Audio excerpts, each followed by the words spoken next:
send you to sleep like some of the other paper review shows out there. So join us 11 p.m. every night on GB News. The People's Channel, Britain's news channel. GB News, unlike other broadcasters, isn't obsessed with the London-Westminster bubble. We think there's a nation beyond the M25, and that's why we talk about the issues that matter across the land. Join me on State of the Nation, 8 to 9 o'clock, Monday to Thursday, on GB News. Daisy's listening, and you should too. Every Sunday from 11, join Michael Portillo. There'll be topical discussion, looking at the week before and the week to come. So kick back and relax at 11 a.m. on Sundays on GB News with me, Michael Portillo. GB News, the People's Channel, Britain's news channel. I'm Andrew Doyle. Join me at 7 o'clock every Sunday night for Free Speech Nation, the show where I tackle the week's biggest stories in politics and current affairs with the help of my two comedian panellists and a variety of special guests. Free Speech Nation, Sunday nights from 7 on GB News, the People's Channel, Britain's news channel. Nightmare commute. Kick it up a gear with me, Patrick Christie's, at drive time, 3 till 6 p.m, Monday to Friday on GB News Radio. You can listen online and on DAB+, on the smart speaker app, and on the GB News app. And if you've got an Alexa, all you have to say is, Alexa, play GB News. We're also on TuneIn and the Radio Player apps. From the school run to rush hour, get revved up with me, Patrick Christie's, on GB News and GB News Radio.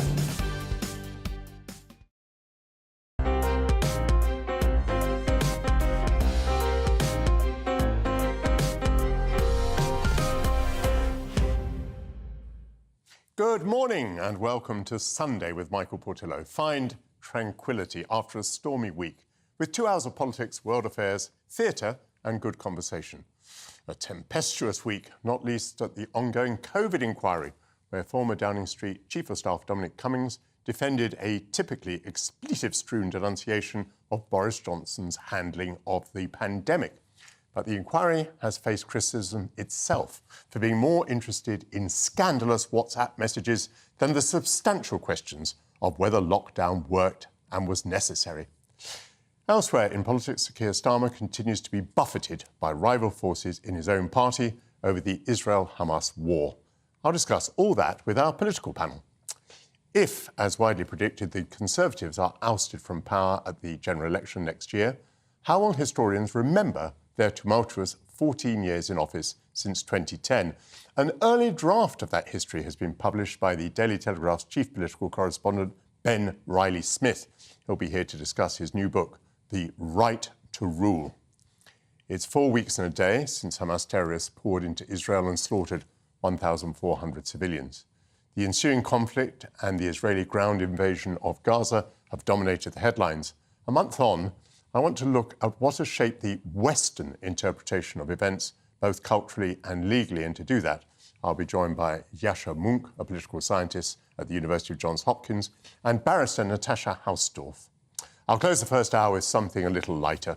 Resident theatre critic Stefan Kyriazis will join me to share his thoughts on Kenneth Branagh's supposedly unique portrayal of King Lear, as well as a new play based on Martin Bashir's infamous BBC interview with Princess Diana. All of that to come. But first, your latest headlines with Sophia Wensler.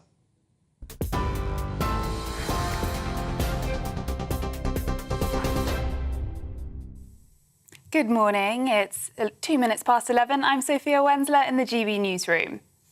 The Met Police arrested 29 pro-Palestine protesters after tens of thousands demonstrated in central London yesterday. The force says arrests were made for offences including inciting racial hatred, other racially motivated crimes, violence and assaulting a police officer. They also said 4 police officers were then injured when fireworks were directed towards them by protesters in Trafalgar Square. Prime Minister Rishi Sunak and Home Secretary Suella Braverman have expressed concern about further pro-Palestine protests during Armistice Day. The Police Met Commissioner, Sir Mark Rowley, has promised to take a robust approach and to use all the powers available to ensure commemorative events are not undermined. Deputy Prime Minister Oliver Dowden says Armistice Day should be about honouring the sacrifices made by previous generations. I have really grave concerns about this, and I think that certainly representing a large Jewish community as I do, but it's broader than the Jewish community. we should be honouring and respecting the sacrifice made by previous generations. And you certainly shouldn't have the kind of intimidation that you see in those marches. Boris Johnson is visiting IDF soldiers in Jerusalem in a show of solidarity. Australia's former Prime Minister Scott Morrison and the former Prime Minister Boris Johnson arrived this morning and were greeted by Israel's former ambassador to the UN, Danny Danon. They will visit Israel's southern communities, and later Mr Johnson is expected to meet with Israeli President Isaac Herzog. Meanwhile, Antony Blinken is in Ramallah in the West Bank to meet the Palestinian President Mahmoud Abbas. Around 200 people have gathered in the city to protest US Secretary of State's visit.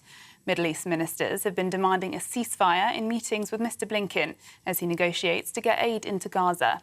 Blasts were seen lighting up the sky in Gaza overnight as Israeli strikes pound the enclave. The Hamas-run health ministry in Gaza says Israeli strikes killed multiple people in a refugee camp on Saturday night. Israel is yet to respond to these claims. The Foreign Office is pressing for the Rafah crossing to reopen to allow UK nationals to escape Gaza. 112 people were expected to leave yesterday when the crossing was temporarily closed. It is unknown how many, if any, were able to make the journey. In a statement, a spokesperson described the situation as disappointing and said they remain in contact with British nationals in the region. People in North Gaza have 1 hour to evacuate the south before Israeli defence forces continue their ground offensive. Israel Defence Forces confirmed the Salah al-Din road will be cleared between 12 p.m. UK time. A member of Benjamin Netanyahu's cabinet has been suspended after suggesting Israel may consider nuclear options in Gaza. In a statement, Israel's Prime Minister said junior minister suggestions was not based in reality, while other politicians denounced him as irresponsible. Snipers take position in Hamburg's airport as police negotiate a hostage situation. It's after an armed 35-year-old man used a vehicle to break through security and onto a runway with a 4-year-old child in the car. German police say it is likely it's a custody dispute, and the child's mother has told them the father has been in contact with her. Passengers are paying more to travel on deteriorating rail systems. That's according to the RMT union. Rail fares have increased since the industry was privatised 30 years ago. The Rail, Maritime and Transport Union claimed at least £31 billion had leaked out of the system then, while passengers were paying 8% more in real terms. The union is calling for the creation of a publicly owned railway company, which it said would have around £1.5 billion every year in cuts of fares, and by 18%. Prince William has arrived in Singapore to attend the 2023 Earthshot Prize ceremony. The Prince of Wales is hosting the United for Wildlife Global Summit in conjunction with his Earthshot environmental initiative. He hopes to shine a spotlight on Southeast Asia's role in the illegal wildlife trade. The Earthshot Awards on Tuesday will see 5 category winners presented with £1 million each to scale up their environmental ideas. This is GB News across the UK, on TV, in your car, on your digital radio and on your smart speaker by saying play GB News. Now it's back to Michael.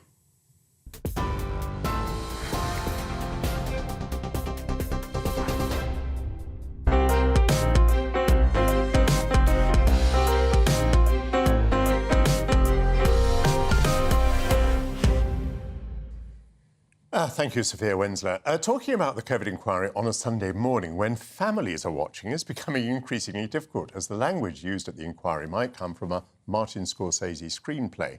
The lead counsel has seen fit to unearth much of the swearing thrown around by government advisers at the time of the pandemic. And this week, the cross-examination of Dominic Cummings added new expletives to the inquiry's lexicon. The former Downing Street Chief of Staff under Boris Johnson excoriated the performance of the government that he served during the early days of the pandemic. I'll ask my panel whether these salacious revelations are useful to understanding what should have been the government's response to COVID. Elsewhere, Sir Keir Starmer continues to face pressure within the Labour Party over his response to the conflict in the Middle East. I'm joined by journalist Candice Holdsworth, former advisor to Tony Blair, John McTernan, and policy researcher at Britain Remade, Ben Hopkinson. welcome all of you to GB News. But Ben, let's start with you. Britain Remade is your organisation. Do you think the COVID inquiry is helping us to remake Britain in the sense that would we have a better response to a future pandemic? No, I don't think it's going that way, at least. The COVID inquiry is spending £1 million a week right now, and we'll be hearing from witnesses up until 2026.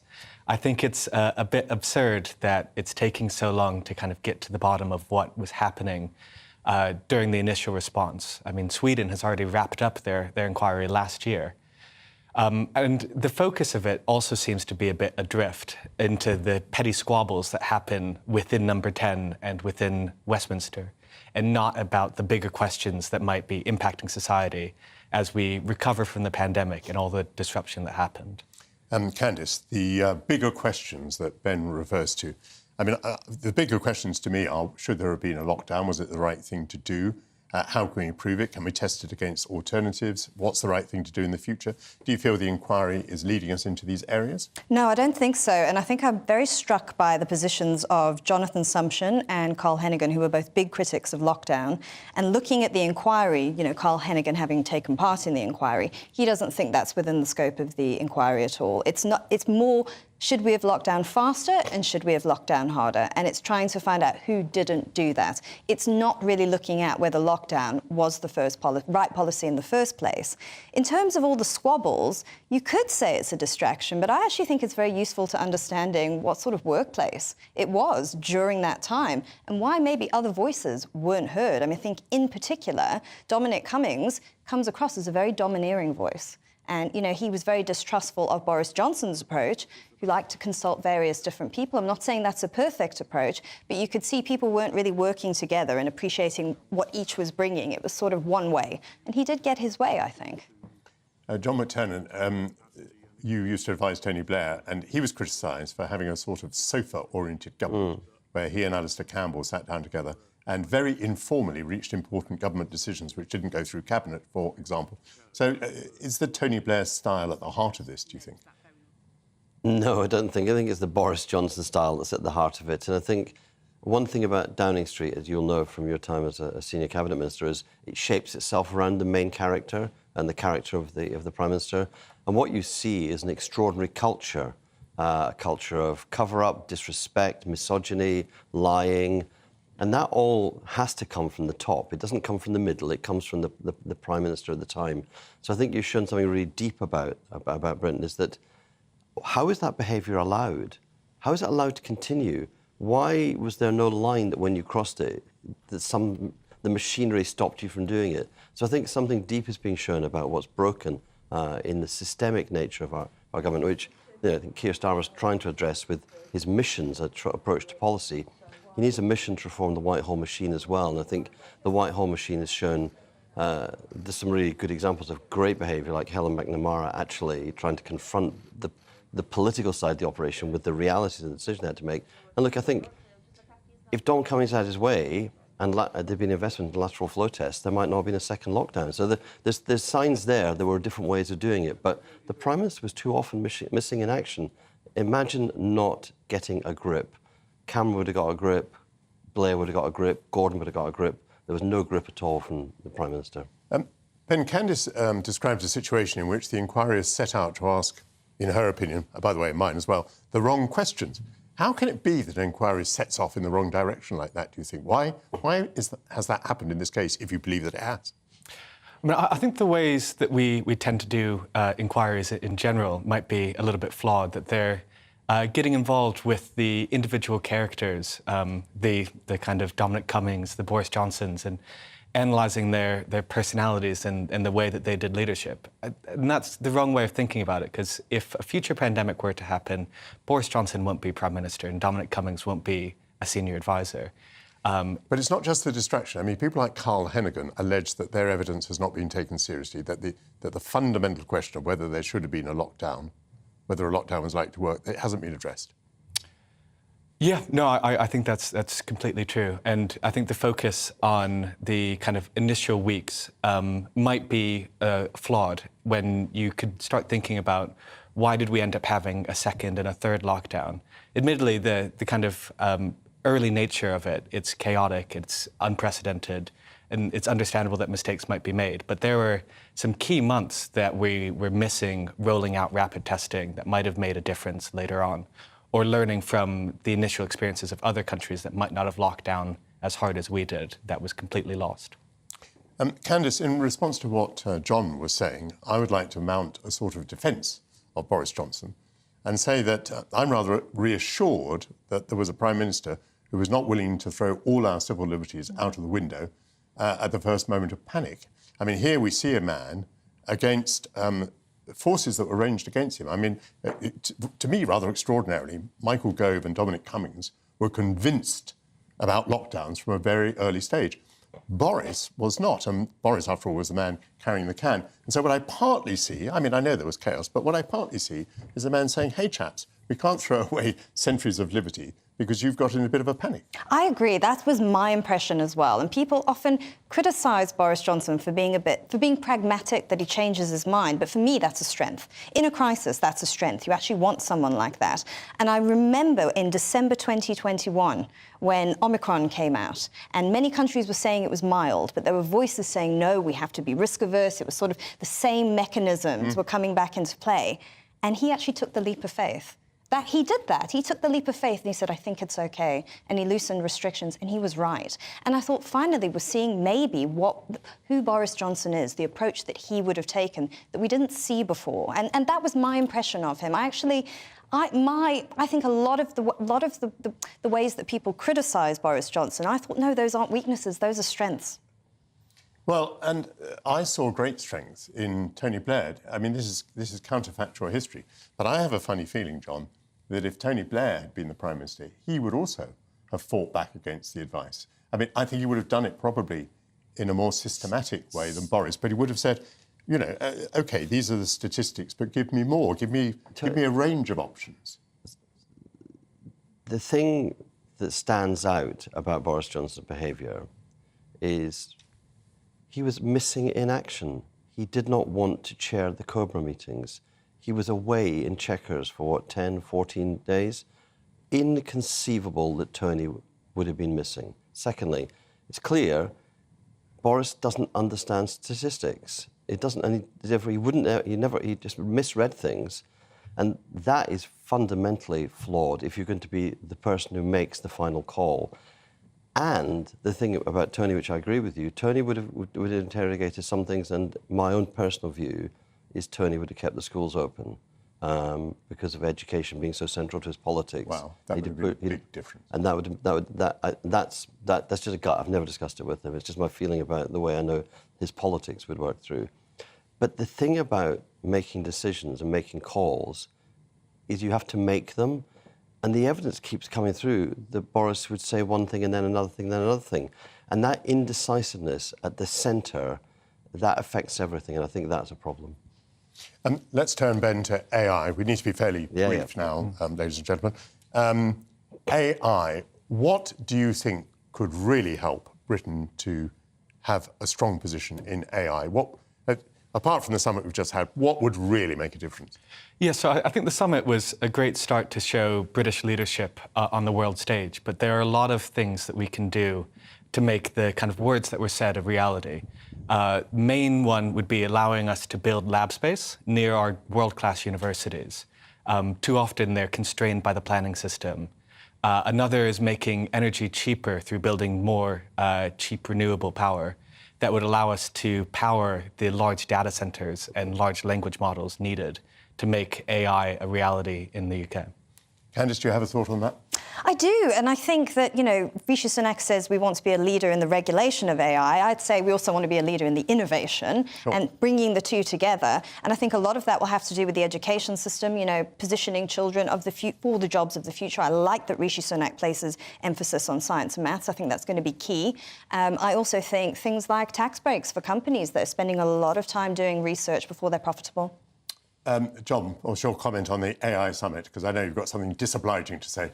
I thought it was very funny to see Rishi Sunak abjectly interviewing Elon Musk. But it's appropriate because Elon Musk has done for the share price of Twitter what the Tories have done for the UK economy. That's a very good line. I have a feeling John has been rehearsing that one. Thank you very much. John McTernan, Candice Holdsworth and Ben Hopkinson. After the break, a first draft of the history of 13 years of Tory Prime Ministers since 2010 has been published by The Telegraph's chief political correspondent, Ben Riley-Smith. He'll join me to discuss his conclusions.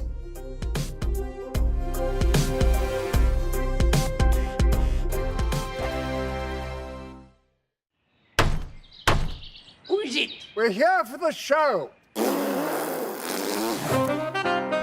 More energy this time! Welcome to the Dinosaur Hour. I was married to a therapist. And you survived? I thought we were getting Hugh Laurie. Second best.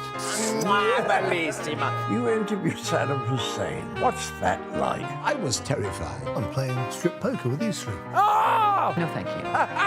My CDs need to be put in alphabetical order. Are you going to be problematic again? The Dinosaur Hour. Sundays at 9 on GB News. What you get for breakfast is something that, if we do our jobs right, you will wake up to news that you didn't know the night before. It's a conversation. It's not just me and Eamon. We want to get to know you, and we want you to get to know us. From 6, it's Breakfast with Eamon and Isabel. Monday to Thursdays on GB News. Britain's news channel. People in Britain, they love free speech, but they also love fair play. I don't care if I'm speaking somebody from a trade union, from the Labour Party, somebody from the SNP. And I think the viewers like to see that actually we can challenge one another, but in a positive way. We think we ask the questions that people want to ask, and often we ask the questions that we wanted to ask in Parliament but never got the chance to ask. So join us every Saturday, 10 a.m. till noon on GB News, Britain's news channel. Nightmare commute. Kick it up a gear with me, Patrick Christie's, at drive time, 3 till 6 p.m, Monday to Friday on GB News Radio. You can listen online and on DAB+, on the smart speaker app and on the GB News app. And if you've got an Alexa, all you have to say is, Alexa, play GB News. We're also on TuneIn and the Radio Player apps.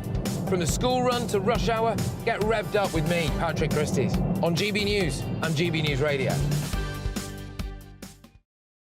Tired of the usual focus-tested, pre-prepared Westminster runaround? Well, so am I. So you want higher taxes? Is your department to blame for this? Are you rethinking this policy? Every Sunday at 9:30, I'll be sitting down with those in power to get the truth about the issues affecting you. Let's be honest, we've known about the cost pressures of this project for years, not months. That's the Camilla Tominey Show, a politics show with personality. On GB News, the People's Channel, Britain's news channel. Now then, Lee Anderson here. Join me on GB News on my show, The Real World, every Friday at 7 p.m. I'm not eating bloody cat. Are you Delicious. mental? Open your mouth. OK, here comes a train. Reminds me of the scene in Singing in the Rain. Adam, is that a good one? Whoa! Join me at 7 on GB News, Britain's news channel. When the news happens, it happens here. And really important breaking news. Breaking news this morning. On TV, radio and online, the news starts here on Britain's Newsroom. All the biggest stories and the answers that you need from across the UK and beyond. Join Britain's Newsroom from 9:30 on GB News. The People's Channel, Britain's news channel.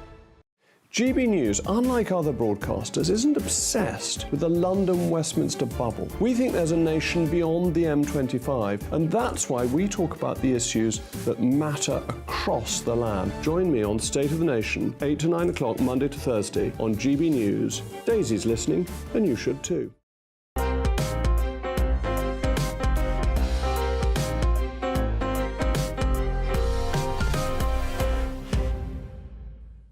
Welcome back. It seems like another age when David Cameron stood in Downing Street having formed a coalition government with the Liberal Democrats and promised better things to come. Though the Conservatives have remained in power since 2010, we've had 5 Prime Ministers, resulting in 6 different sorts of government since Cameron led both a coalition and a Tory administration. Next year, it seems likely that Labour will oust the Tories from office, and if so, how will history remember this tumultuous period of rule? One early draft of that history has already been written by the Telegraph's political editor, Ben Riley-Smith. His book, The Right to Rule, 13 Years, 5 Prime Ministers and the Implosion of the Tories, is out now. And Ben joins me. Congratulations on the book, which I enjoyed very much indeed. Thank you. You talk about the genius of the Conservative Party in changing leaders very frequently, and you contrast it with the Labour Party, which finds it much harder to change its leaders. Tell me about that. Well, one of the things I was trying to do with this book is to work out how they have done this 13-plus year run. You know, longer than New Labour now. If you look back at the last century, only that Thatcher major period was longer for a single party in office. Talk to 120-plus key players to try and understand how it works. And, yeah, you're absolutely right. The mechanisms by which the two main parties get rid of their leaders was kind of really telling and a critical part of that story. So with the Tories, as you know, there is this no confidence letters system, and you need 15% of MPs to submit letters of no confidence to trigger a vote. With Labour, the threshold is 20%. Labour doesn't actually have a no-confidence mechanism. People have to go on the record and say, I want to back this particular person to be leader rather than our current leader. Whereas the Tories, it's much more loose. It's just a letter totally anonymously to trigger a thumbs-up, thumbs-down vote in the leader. And it means basically MPs are much more empowered to get rid of a leader when they want to. It's extraordinary, isn't it? Because you would think this is a formula for instability. And in a way, indeed, it has been 5 prime ministers, for Pete's sake. But you're saying it's a good formula for staying in office. Well, I think it depends whether if you believe that MPs have the political nous to work out when their leader is out of step with the public, they can move very quickly. I mean, the classic example is in the wake of the Brexit referendum. The Tories very quickly picked a replacement to David Cameron. Labour MPs wanted to get rid of Jeremy Corbyn, the leader at the time. They kind of manufactured a vote where 80% plus of the MPs said, we don't have confidence in the leader. And yet he said, right, well, I'm not going to go.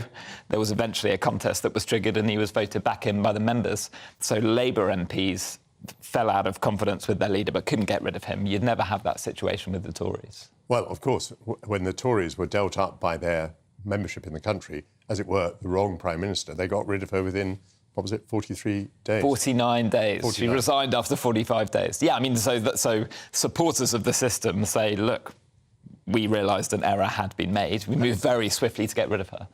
An absolute monarchy tempered by regicide, somebody said. Was that George Osborne said that? That was William Hague. William Hague said and that came from the coalition talks where 2010, the Lib Dems said, look, I think first we should talk through our processes. We need a special conference. We need our members to sign it off, our MPs. And the Tories kind of looked at each other and said, well, we just need David Cameron to agree. And if he's up for it, then we'll get it past the party. So they're much freer and abler to move where the public opinion is, the Tories. When I looked at your book, I appreciated with fresh clarity that the key moment in all of this is, I think, the decision of David Cameron to hold a referendum on being part of the European Union. Everything that's flowed since then has been as a consequence of that. Tell us a bit about how he took the decision and what he thought the consequences of his decision might be. Well, I think so I have a whole chapter about that decision, and I think you're absolutely right. That is the kind of before and after moment of this period. And I call it sliding doors because there are so many moments where possibly David Cameron could have gone down another path. I mean, it's kind of a riddle. How does a Prime Minister determined to keep Britain in the European Union end up delivering the exact opposite? And I think it is in this relationship. Well, you are very exposed with that 15% figure. So David Cameron in his memoir says, I'm always having that 15% figure in my mind. And it means you have to keep on side your coalition. And he was very alive to the Eurosceptic wing of the party.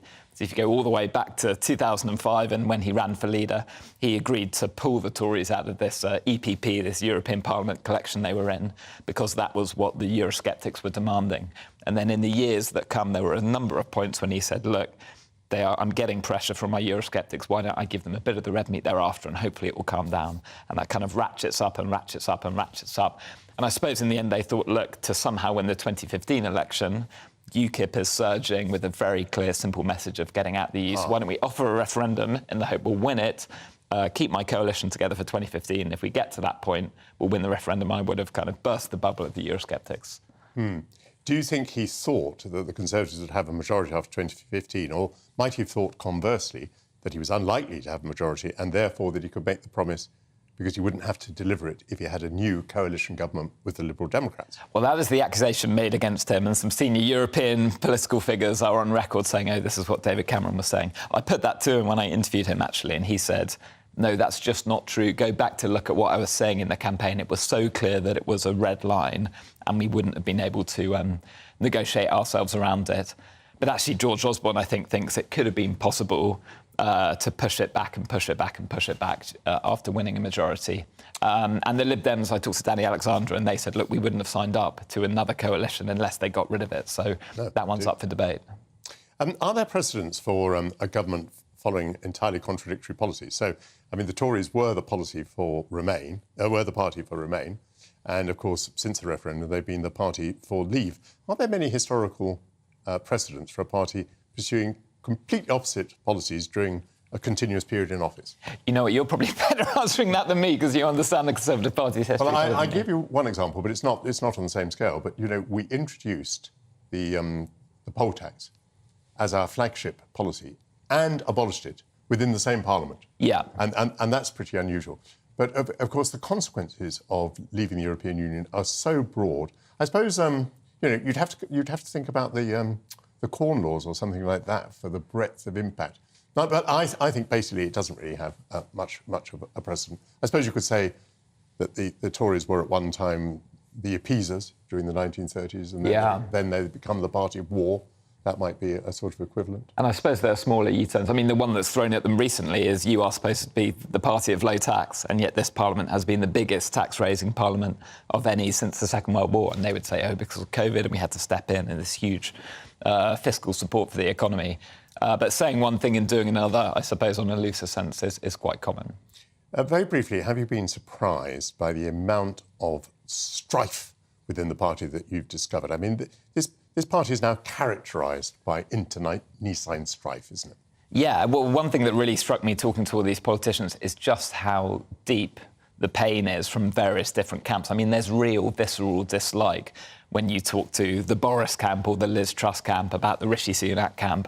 There's real visceral dislike when you talk about the David Cameron camp about Boris Johnson's team in particular and how he went against them on Brexit. I mean, those wounds are very real and very raw, and actually you're seeing it playing out this weekend with Nadine Dorry's book, which essentially is arguing Boris fell not because of any flaws himself or failures, but others moving against him. I personally am still trying to get over the fall of Margaret Thatcher. Thank you very much, Ben Riley-Smith, a great book. It's almost a month since Hamas terrorists overcame Israel's border defences and slaughtered 1,400 civilians in a horrific spree that shocked the world. The ensuing conflict and Israel's invasion of Gaza has, according to the Hamas-controlled Ministry of Health in Gaza, claimed the lives of over 9,000 people.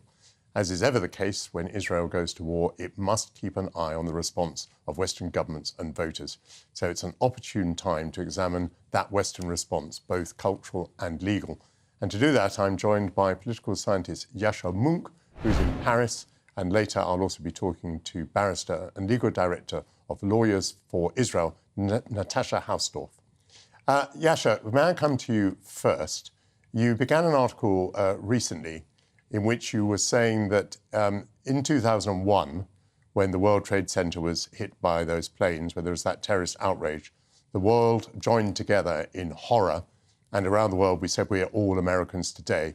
And you contrast that with the reaction that there was to the Hamas incursion into Israel with those 1,400 murders. Can I start you at that point? Can you begin to explain why you think there was a difference? Yeah, I think the difference is quite striking. After 9/11, there was 200,000 people in the streets of Berlin demonstrating in solidarity with the United States. Le Monde in France titled "Nous sommes tous Américains," we are all Americans, not a sentiment that you often hear in France. And there was immediate and deep solidarity with the United States. After Hamas murdered over 1,400 people in one of the most brutal terrorist attacks in recent memory, and the deadliest one on Jews since the end of World War II, you saw a very different reaction. You saw mass protests in support of the Palestinian cause, but also often specifically in support of Hamas. You saw many intellectuals and artists and writers and university professors calling for an immediate ceasefire without mentioning with one word what Hamas had just done, without acknowledging that over 200 people are still in the clutches of that terrorist organization. Now, I understand that the overall shape of a conflict is complicated, but that lack of moral clarity on what Hamas has done, I think, tells us something about some, deeper ideological roots of current thinking on big parts of the left and increasingly big parts of establishment in countries like the United Kingdom or the United States or continental Europe. So, Yasha, pick up there and tell me, what are these changes, these developments in the attitude of the left and the attitudes of establishments in the West? Yeah, well, I think I have a new book called The Identity Trap, which tries to chronicle the rise of a new ideology on the left about ideas of race, gender, and sexual orientation. And even for some of those concerns may seem very distant from the Middle East, they really help to explain why so many people have been unable and unwilling to condemn Hamas. I think there's 3 or 4 basic points. The first is to see the entire world through the lens of whites on the one hand and so-called people of color on the other hand. The second is to try and see it as either settler colonies on the one side or the colonized and marginalized on the other side. And those two frames that people try to fit them on top of each other. So when Russia invaded Ukraine, which was certainly a neo-colonial act, they did not talk about it in colonial terms because the victims, the Ukrainians in this case, also happened to be white. Then in another step, there's the idea that the only nature, the only form that racism can take is structural. So racism is no longer defined as somebody holding deprecating beliefs about a group of people.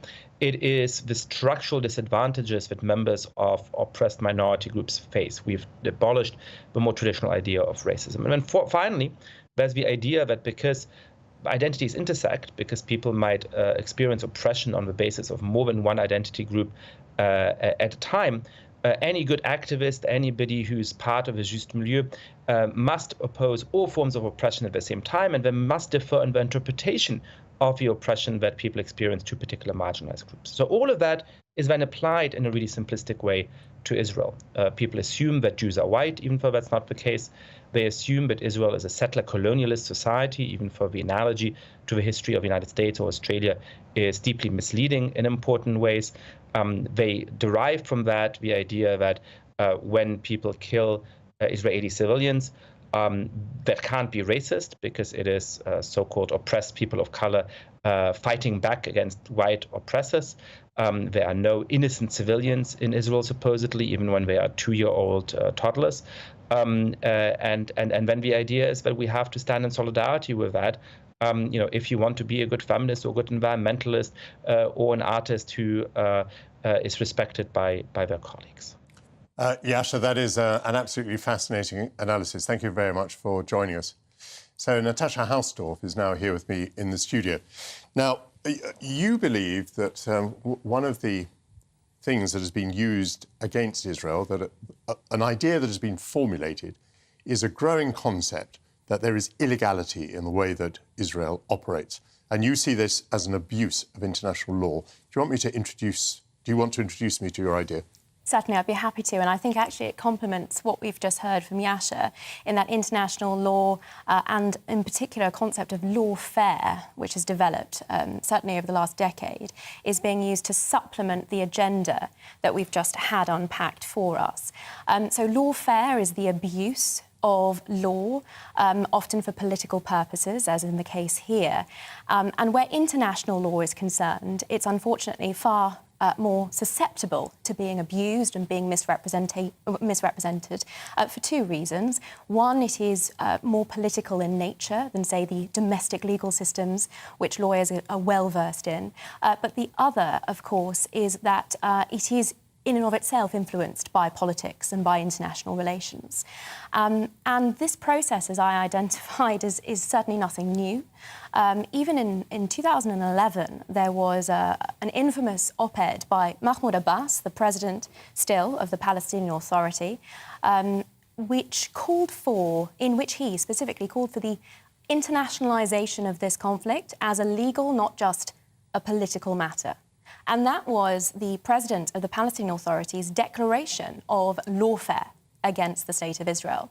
And he coupled that with an intention to bring claims against Israel in the international legal forums, the fora such as the UN Human Rights Council, such as the International Criminal Court, and most recently the International Court of Justice. And the process of adopting lawfare through these different fora involves misrepresentations of facts, as we've been hearing throughout the coverage, but also importantly of law. And it's come to a crunch here in terms of the blatant misrepresentations of international humanitarian law, the law of armed conflict, that we've been witnessing over the last months. Let's pause there for a moment. Let me tell you that as a politician, I used to be very frustrated by people telling me what international law was, because as far as I could see, it didn't exist. I mean, it wasn't written down, and it seemed to change a lot, and it seemed to be very susceptible to the interpretation of anyone who was telling you about it. So isn't that a fundamental difficulty, that international law is a pretty nebulous thing, and it's not surprising that different parties try to manipulate it for their own purposes? So I would absolutely agree that the general literacy, so far as international law is concerned, is limited. But that doesn't mean that the law itself is lacking in clarity. If we look specifically at the law of armed conflict, of course, there's customary international law, which is, you might say, more nebulous, but the sources of international law in terms of treaties are pretty easily accessible. And the misrepresentations that we're seeing, I don't think can be excused on the basis that the law is unclear. So, for example, this suggestion that hospitals might maintain immunity when they are being specifically used by terror organisations, as in the case of the Shifa Hospital, a command and control centre, the notion that hospitals would maintain a sense of immunity is flatly wrong as a matter of international law in terms of custom. How would I know that? What can you refer me to that would prove your point? Well, that customary element is reflected in Article 13 of Additional Protocol 1, the Fourth Geneva Convention. And it's actually not considered to be a source that people or states need to sign themselves up to, because it's such a fundamentally acknowledged part of customary international law that if a building, a school, a hospital, or even an ambulance, in the context of the recent strikes that we've been seeing, is being used for military purposes, it loses its protection and it is a legitimate military target. And this is law in black and white. The fact that it's being misrepresented now is an abuse of international law, and I think it's problematic not just for the debate that we're seeing in terms of Israel. It's problematic because it devalues international law and it politicises international legal institutions, which mean that the only thing that they have going for them, which is a general sense of legitimacy, is being very quickly eroded. And let's go back a little bit. There was this very provocative statement from Guterres at the United Nations that the Hamas attack had to be seen in the context of, I don't know whether he said 64 years of oppression or whatever. So how has the law been interpreted by, for example, Hamas over questions like occupation and blockades and so on? There are two aspects to the question you've just asked. And if I can first deal with the position taken by the UN Secretary-General, I actually happen to agree with him on the basis that this has not happened in a vacuum, but it has happened in the context of grave breaches of international law by international bodies, including the United Nations. 3,000 people, Michael, don't get up one morning and decide it's a good day to slaughter Jews. This is as a result of brainwashing over 30 years, where the UN has played a significant role, contrary, one may think, to obligations under international law. UNRWA schools, which have taught for the last 30 years the curriculum of the Palestinian Authority, which exalt martyrdom, and that is, of course, coupled with the Palestinian Authority Pay for Slave programme, which Western democracies continue to fund, despite the fact that this policy, enshrined in Palestinian law, pays the salaries of terrorists. No matter what banner they coalesce under, the Hamas terrorists that infiltrated over the border included those of the Nusbach force that were being paid those stipends by the so-called moderates, the Palestinian Authority, on a monthly basis. And by all accounts, that's what facilitated their planning of this attack for 2 years, because they didn't have to work. So that's an important aspect of responsibility that the UN Secretary-General must own up to because of the continued funding and incentivisation of terror and the brainwashing which has facilitated the these horrific atrocities. But to come on to the second aspect of your question, and this related to the question of... blockades and so on. Absolutely. So where we're talking about a siege or a blockade, in fact, the blockade on Gaza is recognised as entirely legitimate even by the United Nations, because even the UN cannot be blind to the reasons that Israel has instituted it, which are now being portrayed on our television screens, because Hamas has over 16 years turned Gaza into a terror base. And in terms of the other buzzwords that we've heard, occupation, no international lawyer with any credibility is making that case for Gaza, and there are serious problems with the application of that political term in the broader legal context in other places also. Natasha, I'm so sorry to cut you off, but you've certainly made your points very eloquently, and I thank you very much, Natasha Hausdorff, for coming into GB News on a Sunday morning. In a few minutes, our resident theatre critic, Stefan Kyriazis, will review Kenneth Branagh's King Lear, the story of a great man undone by his own narcissism.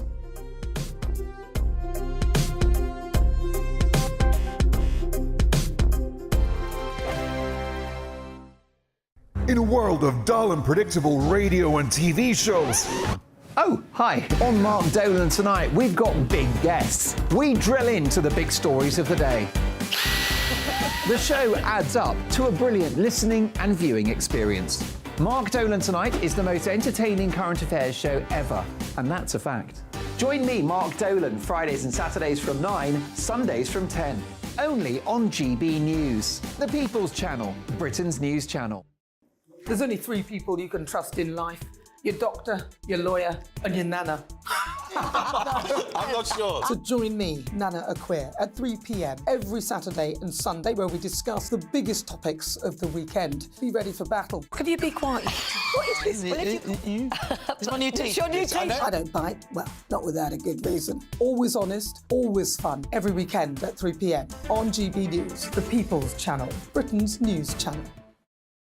So Jubes and Kerr, we tackle the issues of the day with real, robust debate, both sides of the fence, battling it out with me in the middle with my forthright opinions and views. And often really interesting things happen because you start with a position and then by the end of the debate you find actually, I might not have thought about that one. What we need in this country is 2 new political parties. You should maybe think about doing a 2024 calendar. I'm Michelle Dewberry and I'm keeping you company right through until 7 o'clock this evening. GB News, the People's Channel, Britain's watching. Join us every night on GB News at 11 p.m. for Headliners, which is 3 top comedians going through the next day's news stories, which is exactly what you need, because when the establishment has gone crazy, you need some craziness to make sense of it. Headliners. You don't have to bother reading the newspaper. We've got it covered for you. Every night at 11 p.m. and repeated every morning at 5 a.m. We won't send you to sleep like some of the other paper review shows out there. So join us 11 p.m. every night on GB News. The People's Channel, Britain's news channel. GB News, unlike other broadcasters, isn't obsessed with the London-Westminster bubble. We think there's a nation beyond the M25, and that's why we talk about the issues that matter across the land. Join me on State of the Nation, 8 to 9 o'clock, Monday to Thursday, on GB News. Daisy's listening, and you should too. Every Sunday from 11, join Michael Portillo. There will be topical discussion, looking at the week before and the week to come. So kick back and relax at 11 a.m. on Sundays on GB News with me, Michael Portillo. GB News, the People's Channel, Britain's news channel. I'm Andrew Doyle. Join me at 7 o'clock every Sunday night for Free Speech Nation, the show where I tackle the week's biggest stories in politics and current affairs with the help of my 2 comedian panellists and a variety of special guests. Free Speech Nation, Sunday nights from 7 on GB News, the People's Channel, Britain's news channel. Nightmare commute. Kick it up a gear with me, Patrick Christie's, at Drive Time, 3 till 6 p.m, Monday to Friday on GB News Radio. You can listen online and on DAB+, on the smart speaker app, and on the GB News app. And if you've got an Alexa, all you have to say is, Alexa, play GB News. We're also on TuneIn and the Radio Player apps. From the school run to rush hour, get revved up with me, Patrick Christie's, on GB News and GB News Radio.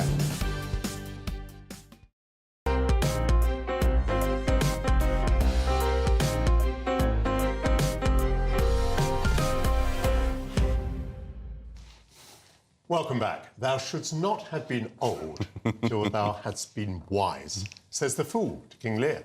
Perhaps Kenneth Branagh will wonder whether his latest portrayal of William Shakespeare's Lear was a wise enterprise, as it's been savaged by the critics. Stefan Kyriazis is here. Hello. Are you one of those critics? I am a savage, Michael. Yes, I am. Why? Well, firstly, it's very hard to know what to do with Shakespeare. Do you keep reinventing it? So this, Kenneth Branagh has taken it back to this mystical Celtic time, which I loved. It looks stunning. There's these great big standing stones that move around the whole time that become henges or claustrophobic rooms, a disc above that turns into the whirling skies or a planet or an eye, because this is either the gods looking down or people that don't see very clearly is the theme of the play. All great. The problem is Kenneth Branagh. So, unlike you and I, who are not in our dotage, there are about 443 references throughout the play to King Lear's age. Yes. He talks about it, the characters talk about how old he is. He's supposed to be a man in decline. And we have, I think there's some pictures flicking up, we have Branagh standing, bestriding the stage, and he looks like a magnificent warrior god. Golden hair, he's wrapped in furs and pelts. He does at some stage as well. He's got a great big stave that he stamps on the stage, and he's physically intimidating and booming. It makes no sense. Why would this man give away his kingdom? He's a warrior god to his daughters. There's no sense to it. And then the play is hugely annotated, which is great. You know, Shakespeare can be very long, and this is one of the longest. When you say annotated, you mean cut down? Cut all the way down to 2 hours. Yeah. It whips through, yes. Mm-hmm. And this kind of takes away so much of the texture. So his descent into madness sort of comes in piecemeal pieces and is never really truly mad. It takes away all the politicking, all the sort of dirty doings. There's a lot of sexual tension here and there. And it's all kind of ripped away and left with, unfortunately, again, I'm guessing led from the top, it's a little bit Amdram. So, you know, all these great big sticks, everyone carries these sticks and stamps them and battles with them. But I don't know if you remember playing or at school or whatever, when you would play fight and you would stab someone, and it's that classic under the arm thing. We kind of get that, and then lots of deaths that they're kind of ridiculous, and everything is declaimed. Shakespeare. And it just doesn't ring true. There's a sort of air of hysteria to it all. These are the most extraordinary mistakes for Branagh to make. I mean, particularly the fundamental point you make about, as it were, getting the age wrong, out of kilter with the text. Very, very strange. Well, also, if you think, I mean, I draw a parallel with his Poirot. So Poirot is supposed to be faintly ridiculous, incredible brain, but so fastidious and so kind of finicky, a little bit silly. Branagh's Poirot is rather sexy and dashing. It's all kind of Brook Street suits, Jermyn Street. It's I don't know. Poirot hasn't had great reviews either. One might say ego, possibly. It just doesn't work. Let's move on, talking of ego, to Martin Bashir's interview with the Princess of Wales, the late Princess Diana, all those years ago. Now, why has this resurfaced? So, obviously, there was the 25th anniversary was 2020 from the 1995 interview, and that was when all the allegations of misconduct, of basically falsifying documents to gain access to Earl Spencer and through him to Princess Diana, that all resurfaced. It exploded. It tore away a lot of the BBC resignations, huge payments, investigations, and the heart of it was Bashir. So it's this playwright, Jonathan Maitland, has done things about Jimmy Savile, about Boris Johnson, looks at very sort of big public figures, and also things about the media. So there's a lot in it about should news publications make the news, and also this two-way thing of an interview, who's exploiting who. So to what extent is this a recreation of the event, and to what extent is it something quite different? It's very much a recreation of what went before and what came after. The central meat of it, the interview, is now never to be shown again. Yeah. So you have a problem with this. So you only have a couple of historical lines, 3 of us in this marriage, or Charles didn't want the top job. But they can't really go to that, although there's some fascinating outcuts that were never shown about the Queen Mother and things like that. But it's very much Bashir's wheeling and dealing and manipulation, as much the sort of falsified documents, but much more also manipulating her. There was always an allegation that he took advantage of a vulnerable person and sort of built up her paranoia, hustled her. And that's very much what Earl Spencer and her sons have always said. So that's all brought in. Failure of the BBC to monitor and control it. How does the BBC emerge from this? Because there was, of course, a cover-up. Yes, not well. They flip-flop. So they're a bit outraged and they say it's going to be successful, so they completely back it. 1996, the Mail on Sunday published those allegations, and nothing much came of it. There was an investigation, very light. The man that falsified the documents, who worked at the BBC, was never interviewed at the time. And he was sort of thrown under the bus. So when it came back 25 years later, it really hammers home the failings. I recommend it very much. Yolanda Kettle, let me say, is excellent as Princess Diana. It's on at the Park Theatre up in North London until November the 25th. I'm going to do a bit of self-publicity now because I'm starting on Channel 5 on Tuesday the 7th. I've got a new series. It's called Portillo's Andalusia. Let's see a clip. Every summer, millions of us visit the region of Andalusia in southern Spain to enjoy its warm weather, hospitality, and some of Europe's most popular beaches on the Costa del Sol. Hola! Que lo pasen bien! Being half Spanish, I've always felt a deep connection to this country. Hello, Michael. Ilusión. Encantada. Encantado. And since living in Andalusia, wow, it's startlingly clear to me how much of what we associate with Spain originates in this region. I want to share those intoxicating influences with you. I'm crossing the frontier from mayhem to carnage. Stefan, will I attract you as a viewer? Yeah, well, we know that I also love Spain, but I know northern Spain. I don't know the south so much. And obviously, as you said, that's what we think of as Spain. It's flamenco and castanets and the beaches. But there's so much, I know you know, there's so much more to it, like the true Andalusia. Well, I have a house there, and I now have so many friends in Andalusia. It's not the part that my Spanish family is from, but nonetheless, I have the language to coexist there. And it is an extraordinary culture. It's quite old-fashioned. Other parts of Spain look down on it because it's so traditional. Other parts don't want to be associated now with bulls and with flamenco and with gypsy songs and so on. But they are very traditionalist, and I love those traditions. They're quite a formal people. They are very, very Spanish. I mean, some of the regions, you mentioned Catalonia, some of the regions of Spain want to break away. Yeah. Andalusia does not. Some of the other regions don't speak Spanish as their first language. Andalusia does. And there is this tension then between the rest of Spain, which sometimes would like to move on from the stereotypes that we have of Spain.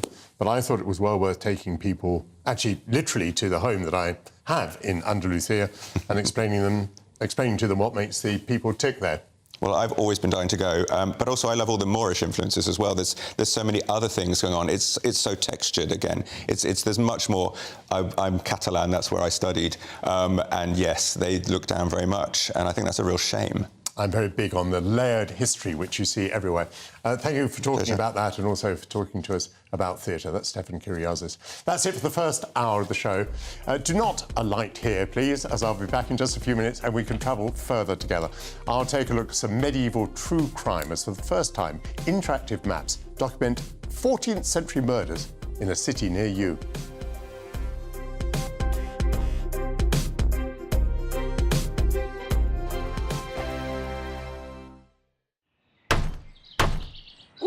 We're here for the show. More energy this time! Welcome to the Dinosaur Hour. I was married to a therapist. And you survived? I thought we were getting Hugh Laurie. Second best. You interviewed Saddam Hussein. What's that like? I was terrified. I'm playing strip poker with these three. Ah! No, thank you. My CDs need to be put in alphabetical order. Are you going to be problematic again? The Dinosaur Hour. Sundays at 9 on GB News. What you get for breakfast is something that, if we do our jobs right, you will wake up to news that you didn't know the night before. It's a conversation. It's not just me and Eamon. We want to get to know you, and we want you to get to know us. From 6 is Breakfast with Eamon and Isabel. Monday to Thursdays on GB News. Britain's news channel. People in Britain, they love free speech, but they also love fair play. I don't care if I'm speaking somebody from a trade union, from the Labour Party, somebody from the SNP. And I think the viewers like to see that actually we can challenge one another, but in a positive way. We think we ask the questions that people want to ask, and often we ask the questions that we wanted to ask in Parliament but never got the chance to ask. So join us every Saturday, 10 a.m. till noon on GB News, Britain's news channel. Nightmare commute. Kick it up a gear with me, Patrick Christie's, at drive time, 3 till 6 p.m, Monday to Friday on GB News Radio. You can listen online and on DAB+, on the smart speaker app and on the GB News app. And if you've got an Alexa, all you have to say is, Alexa, play GB News. We're also on TuneIn and the Radio Player apps. From the school run to rush hour, get revved up with me, Patrick Christie's, on GB News and GB News Radio. Tired of the usual focus-tested, pre-prepared Westminster runaround? Well, so am I. So you want higher taxes? Is your department to blame for this? Are you rethinking this policy? Every Sunday at 9:30, I'll be sitting down with those in power to get the truth about the issues affecting you. Let's be honest, we've known about the cost pressures of this project for years, not months. That's the Camilla Tominey Show, a politics show with personality. On GB News, the People's Channel, Britain's news channel. Now then, Lee Anderson here. Join me on GB News on my show, The Real World, every Friday at 7 p.m. I'm not eating bloody cat. Are you Delicious. mental? Put your mouth. OK, here comes a train. Reminds me of the scene in Singing in the Rain. Adam, is that a good one? Whoa! Join me at 7 on GB News, Britain's news channel. When the news happens, it happens here. And really important breaking news. Breaking news this morning. On TV, radio and online, the news starts here on Britain's Newsroom. All the biggest stories and the answers that you need from across the UK and beyond. Join Britain's Newsroom from 9:30 on GB News. The People's Channel, Britain's news channel. GB News, unlike other broadcasters, isn't obsessed with the London-Westminster bubble. We think there's a nation beyond the M25, and that's why we talk about the issues that matter across the land. Join me on State of the Nation, 8 to 9 o'clock, Monday to Thursday, on GB News. Daisy's listening, and you should too.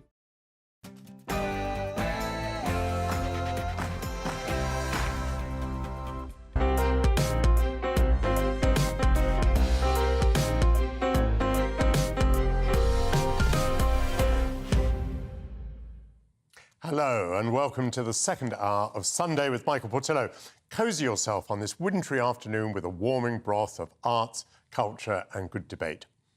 Prime Minister Rishi Sunak claimed a diplomatic coup this week with his AI summit in London, at which for the first time tech companies agreed to allow governments to vet their artificial intelligence software. But did the summit leave the government officials more or less concerned about the potential of AI and its potential impact? I'll debate that with two experts. Amid weekly protests over the conflict in the Middle East, a 1 million-man march in support of Palestine has been planned for next weekend, coinciding with Armistice Day. The prospect stokes the fiercely brewing cultural wars that are dividing this country. New polling commissioned exclusively by GB News demonstrates the depth of concern about the planned protest. I'll discuss those findings with Professor Matt Goodwin.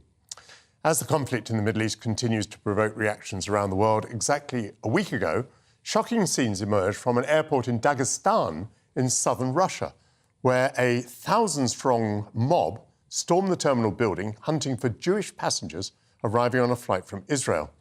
Jews have lived in the mountainous Caucasus region for thousands of years. I'll be speaking to the Chief Rabbi of Azerbaijan about how this appalling incident apparently contradicts millennia of peaceful coexistence in the region. And for aficionados of true crime, a new vista of homicide has been opened up by the publication of interactive maps documenting killings in medieval England. The medieval murder maps are the product of years of research by historians and criminologists at the University of Cambridge, and they provide details of crimes in London, York and Oxford from the 14th century.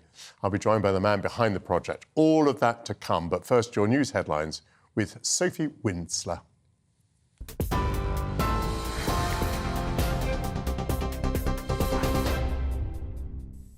Good afternoon, it's 1 minute past 12. I'm Sophia Wensler in the GB Newsroom. Prime Minister Rishi Sunak and Home Secretary Suella Braverman have expressed concern about further pro-Palestine protests during Armistice Day. The Police Met Commissioner, Sir Mark Rowley, has promised to take a robust approach and to use all the powers available to ensure commemorative events are not undermined. Deputy Prime Minister Oliver Dowden says Armistice Day should be about honouring the sacrifices made by previous generations. I have really grave concerns about this, and I think that certainly representing a large Jewish community as I do, but it's broader than the Jewish community. We should be honouring and respecting the sacrifice made by previous generations, and you certainly shouldn't have the kind of intimidation that you see in those marches.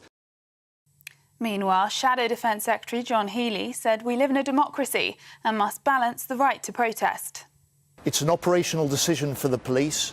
They are talking to the protest organisers who want to show their solidarity with Palestinians, and they're looking at a different place in London at a time 2 hours after the remembrance service at the Cenotaph. And I hope we'll be able to get to a situation where we're not banning the right of protest, but we're absolutely ensuring that the remembrance, recognition and honour of those people who've served and fallen to defend us in this country is fully respected. A human chain calling for the return of hostages kidnapped in Israel has assembled in Parliament Square. Joining me now is GB News political correspondent Catherine Foster. Yes, hello from Parliament Square, where over 1,000 people have gathered to form a human chain and to remember the 242 Israelis and dual nationals that were taken hostage by Hamas on October the 7th. Their loved ones don't know if they will ever see them again, don't know how many are even still alive. They're singing Imagine at the moment, a very sombre mood here this afternoon. Thank you, Catherine. Boris Johnson is visiting IDF soldiers in Jerusalem in a show of solidarity. Australia's former Prime Minister Scott Morrison and the former Prime Minister Boris Johnson arrived this morning and were greeted by Israel's former ambassador to the UN, Danny Danon.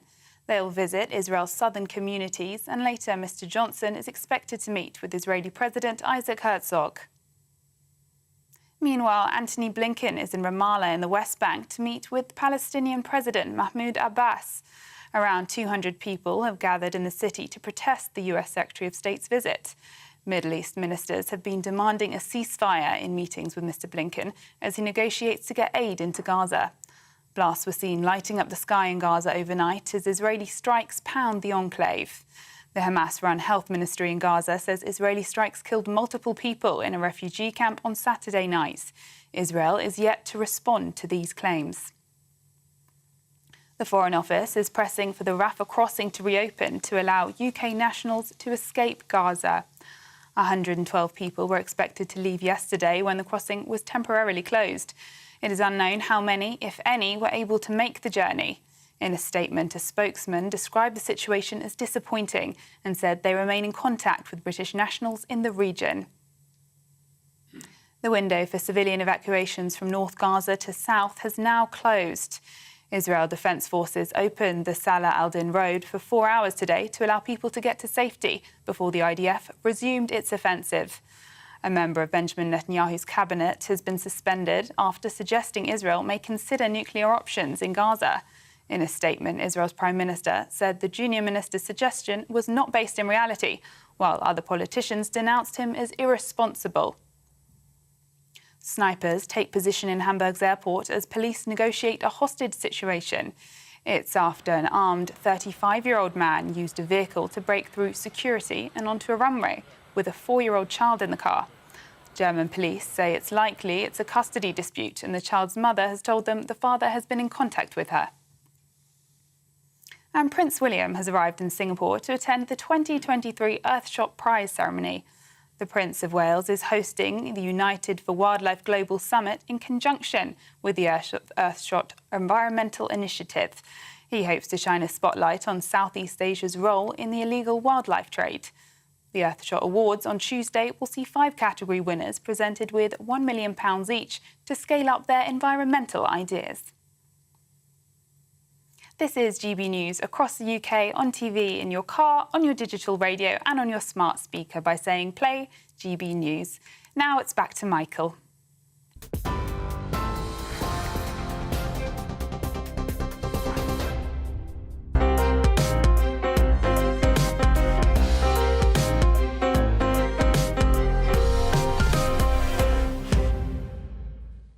Thank you, Sophia Wensler. The Prime Minister was perhaps in his natural habitat this week, mingling among the elite of Silicon Valley as he hosted a summit about the future of artificial intelligence. Rishi Sunak has sought to position Britain as a leader in the development and the regulation of AI, and he won a victory with the agreement by major tech firms like Google to allow governments to test their AI products before they're released to the public. What has the summit taught us about a future with artificial intelligence? Do we have cause to fear? To answer that question, I'm joined by 2 futurists. Andrew Eborn is with me here in the studio, while Rohit Talwar joins us from Thailand. And welcome to you both. Andrew, let me start with you and ask, was Elon Musk right to say that we should look forward to a world where there aren't jobs? I think he was right. And I'll tell you what, it's one extension from what Goldman Sachs said. They said 300 million jobs are going to be lost. But we have to put that in context. I always say that artificial intelligence is perhaps our greatest human achievement, but potentially the biggest existential threat. And what we need to do is put a bit of insight. We need to look at what the actual threats are, what it can achieve, and put sort of regulations and some sort of security, which is Rishi, to his testament, absolutely wants to put the UK front and centre of that. But the other reality, Michael, is that the jobs that we have today, 60% of those weren't around 40 years ago. So what Elon's message, and it's been slightly misinterpreted by the press, it was actually a positive message about a time of abundance where you don't have to work, is what he was saying, but you can if you want to. And what's going to happen is, rather being a minimum wage, he was saying, well, actually, we're going to have a higher wage for everybody on that sort of basis. Very often in our history, we have thought that a new technology was going to do away with jobs because we had not been able to foresee the new jobs that would be available. Do you believe that this is unlike anything that's ever happened in history? I think it's probably the most disruptive time ever in history, because what AI can do, it can do virtually everything. On the positive side, we found cures for diseases which we never thought possible. On the creative side, you know, it's front and centre of the Hollywood strike for actors. The writers' one has been settled. But basically, you can do a one-day's filming and use an actor forever, their digital recreation. And we had a positive thing, Bruce Willis, who has aphasia, he could no longer act. But he licensed his name, image and voice for a Russian telecom company for millions of dollars, and they recreated him in an advertisement using AI. So it's understanding that technology. What we need to do is put the commercial reality in there. As you know, I speak around the world on AI, but I'm also an intellectual property lawyer. And it's that sort of balance between preserving the rights of those who are creators with the sort of technology to make sure that that catches up. Let's get another view. Rohit, I hope you're there. Welcome again to GB News. Rohit, could you tell us your idea about what dangers might be represented by AI? Or maybe you think they're exaggerated? No, they're not exaggerated, but we're at such an early stage in the evolution of AI that it's very hard to know exactly what the risks will be. And there's 2 types of risks. One is humans misusing the technology, and history tells us that that happens every time. We, as well as all the benefits of the internet and social media, we know they've been used for malicious intent as well. And we can assume with pretty much 100% certainty that people will want to use AI with malign intent. But the second is this idea that someday we might get to what's called artificial general intelligence, which is what Elon Musk was alluding to, where the technology will be as smart as humans in every dimension and will actually be thinking for itself. And at that point, we don't know how it will look at humanity. We don't know whether it will choose to make decisions that are harmful to humanity. So that's all on the horizon. It was a good start this week where we talked about some of the existential risks.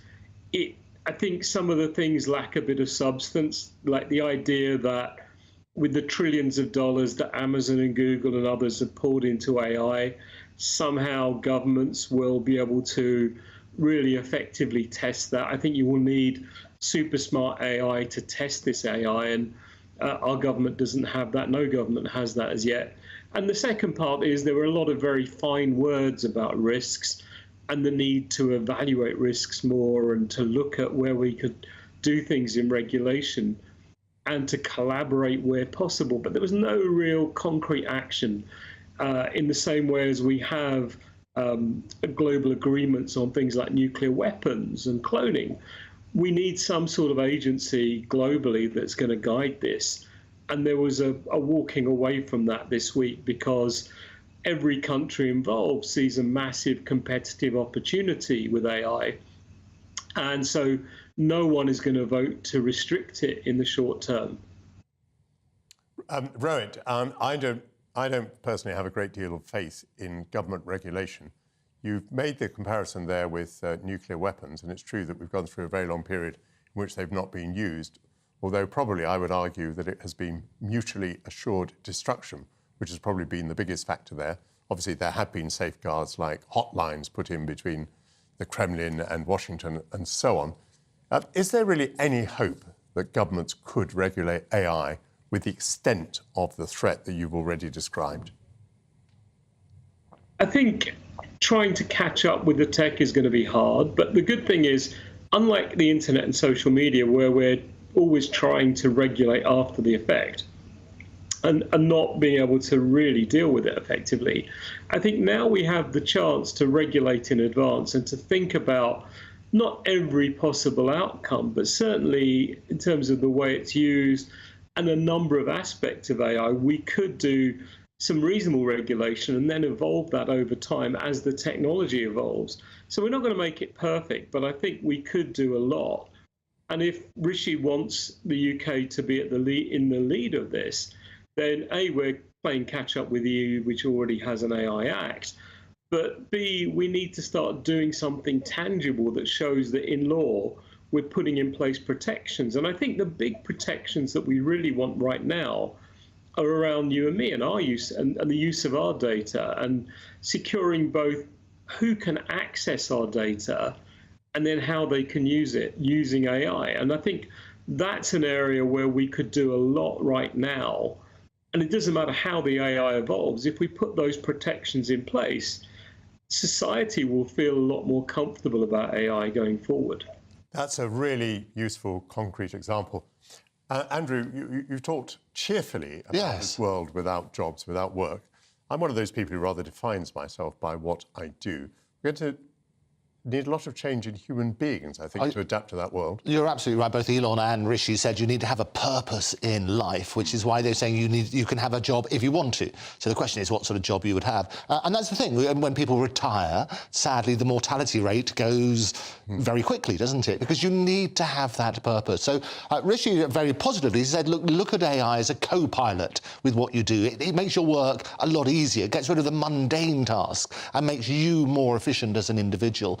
And it was quite amusing. There was a cartoon, Matt cartoon, just yesterday. It was when you're older, what job do you want AI to do for you? I think it worked on that sort of basis. But that's the reality. If get rid of the mundane jobs, and we can do much more exciting things on that sort of basis. And I think that's right. What we were saying beforehand is let's look at how we might regulate it, but deal with. We're living in a very diseased information world at the moment, and there's a number of examples of the Slovakia election.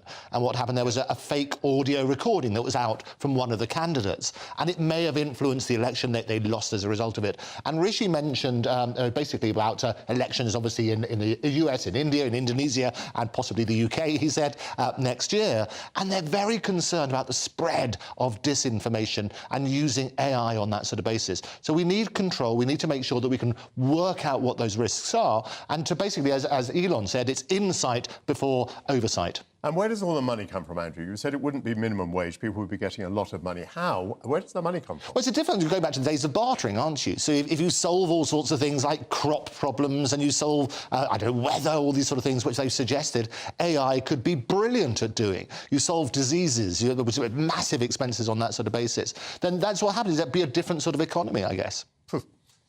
Sounds a little bit like fool's gold to me, but we shall see, or maybe I won't see, but others will. Thank you to Andrew Evorn and Rohit Talwar. In a few minutes, I'll be joined by Professor Matt Goodwin to discuss his new polling on the protests that have spilled onto the streets of British cities since the conflict erupted in the Middle East. Stay with us for that, please.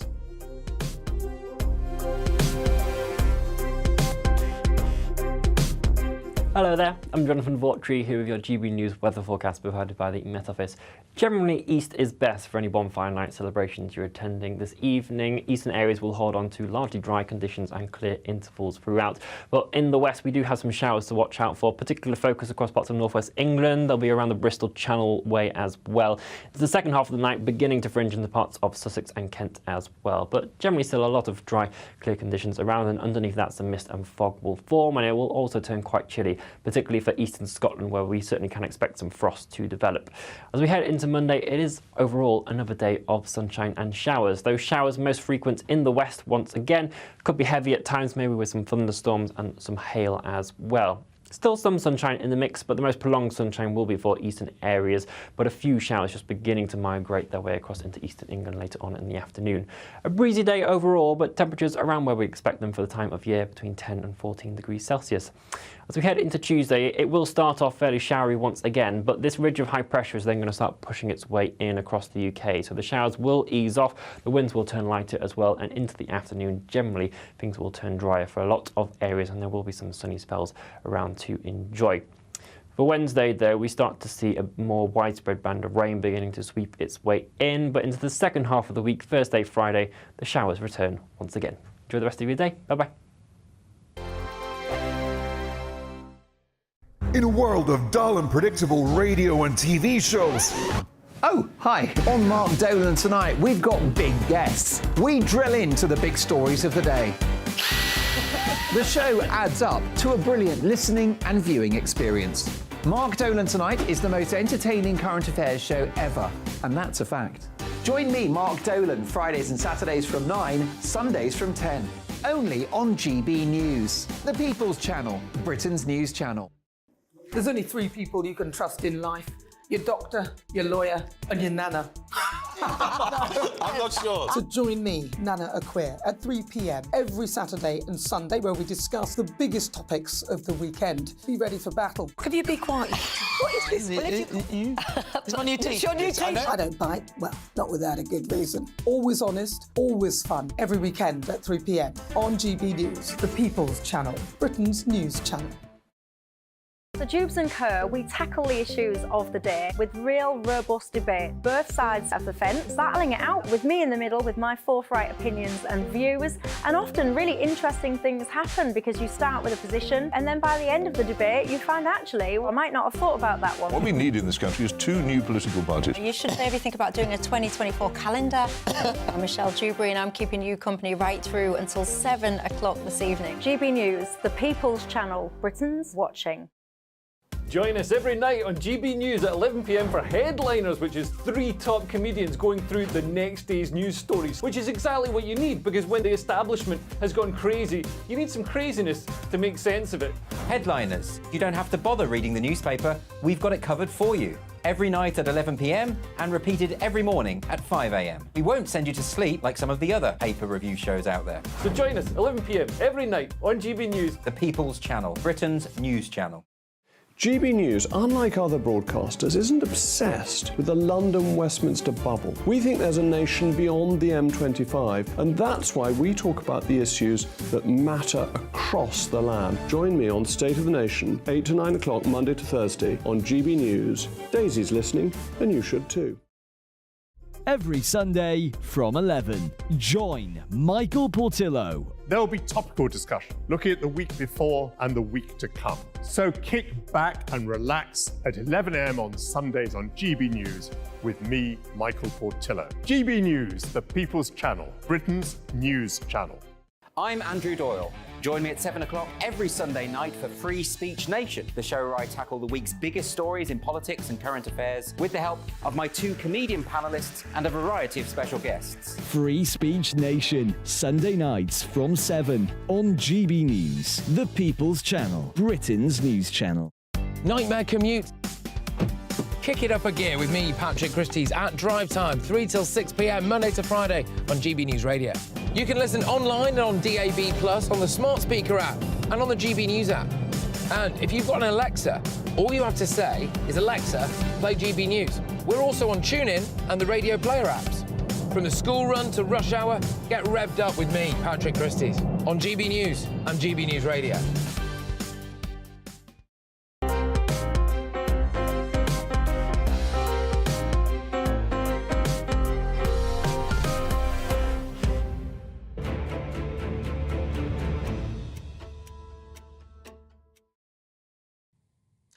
Welcome back. Plans to hold a huge pro-Palestinian protest in central London on Armistice Day have been described as provocative and disrespectful by the Prime Minister, who says there's a clear and present risk that the cenotaph and other war memorials could be desecrated.